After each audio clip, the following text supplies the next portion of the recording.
It's the dreaded wire cutting problem. This thing has bedeviled students for decades and probably centuries. Welcome aboard. Now it gets to bedevil you. A piece of wire 20 centimeters long is to be cut into two pieces. So, for starters, we have a piece of wire. We're going to cut it into two sections, not necessarily the same length. The total of these is 20 centimeters. One of the pieces will be bent into a square, and the other one will be bent into a triangle.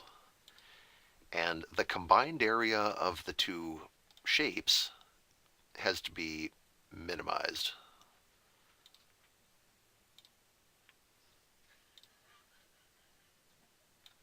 This is going to be fun to set up. Okay.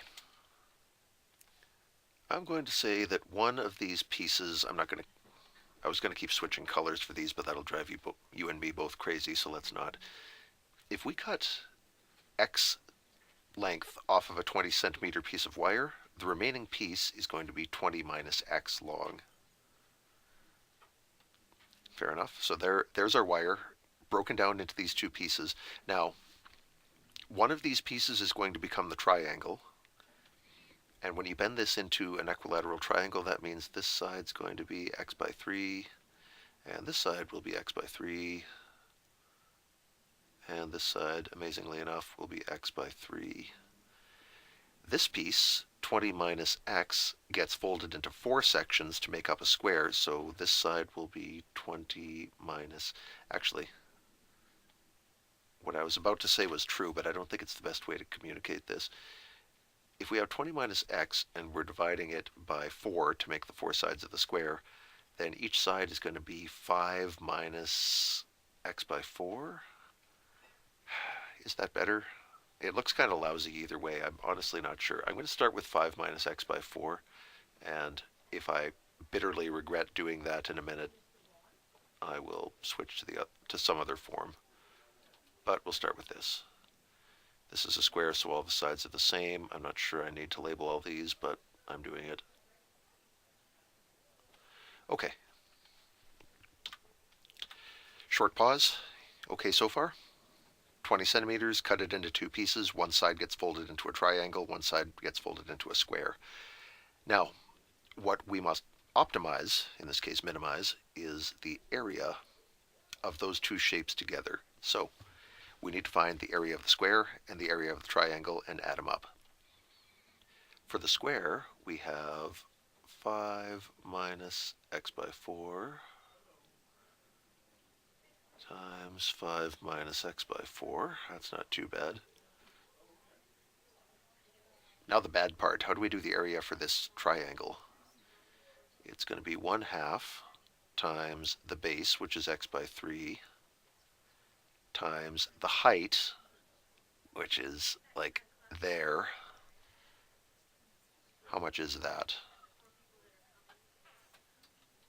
Well, it's x by 3 cosine 30 or x by 3 sine 60, however you want to do it. I'll put sine 60. What happened there is I said this angle is 60 degrees because they all are in an equilateral triangle, and so I'll label this in red and try to make it neat.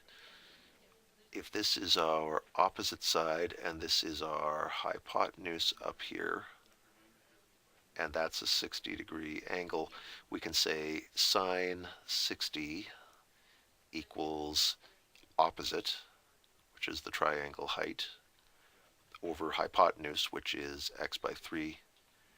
And then you multiply both sides by x by 3, and you get the triangle height is x by 3 sine 60. Okay. Sorry to get trig into your geometry, it happens sometimes. And while I'm at it, sine 60 is root 3 over 2. As you probably remember from long ago in trig, so here we have root 3 over 2. So all that together is the area of our triangle. That's 1/2, that's the base, and the height ended up being this complicated looking thing here.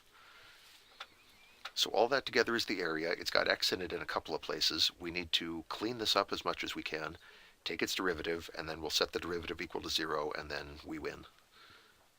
probably, if we survive. Here we get to FOIL this. So 5 times 5. We get 5 times negative x over 4, so minus 5x over 4, and we get that twice. So it's going to be either minus 10x over 4 or minus 5x over 2. And then we get minus x by 4 times minus x by 4, which is positive x squared by 16. And then this is all one big term, and it's root 3 x squared over 2 times 3 times 3 times 2 is 36. Wow. Now we do a derivative, I guess. Now, these two terms are like terms. They both contain x squared. I suppose I could combine them. I'm not sure that it would help. I think this thing's going to look kind of miserable no matter whether they're combined or not. So for the moment, I'm going to leave them separate. Maybe there's something I'm not seeing. You might see me combining these in a minute, but we'll find out. If you've combined them, you might be right. If we get the same answer, you'll know that your approach was fine. So derivative of 25 is 0. Derivative of this is minus 5 over 2.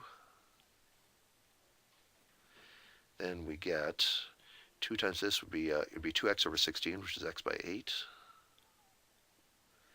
And then we get 2 root 3 over 36x, but wait, that's just root 3 over 18.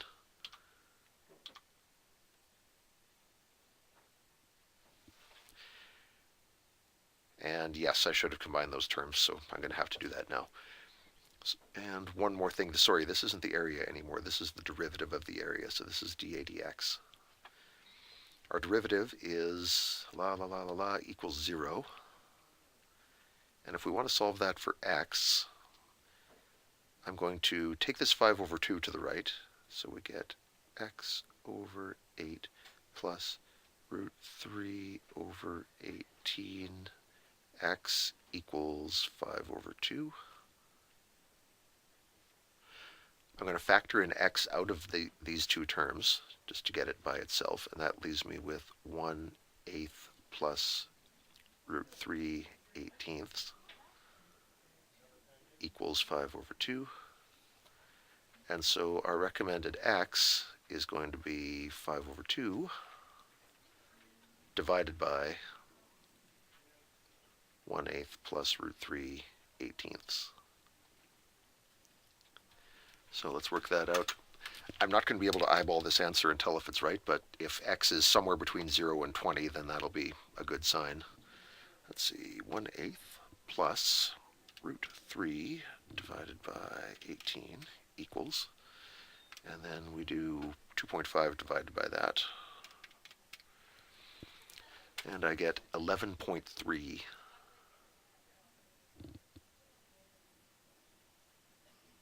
So that means 11.3 centimeters is x. That's the part we allocate for the triangle. So we'd cut out 11.3 centimeters for the triangle, and 20 minus that tells us we would have 8.7 centimeters to use for the square. And that gives us the worst possible area. That wastes the most material. If you were maximizing the area, if I'm not mistaken, you would take, I think you would take the entire wire and turn it into a square and not make a triangle at all. I think you'd end up getting 0 as a solution, which would mean don't even make a triangle. Invest all the wire into making a square, and you will cover maximal area that way. Or it might be maximal area for the triangle. I'm actually not sure, but I'll bet I have a feeling it's going to be invest all the wire in one shape and don't even make the other one. That's what usually happens when you're trying to maximize area for two shapes. But for minimum area, here we are.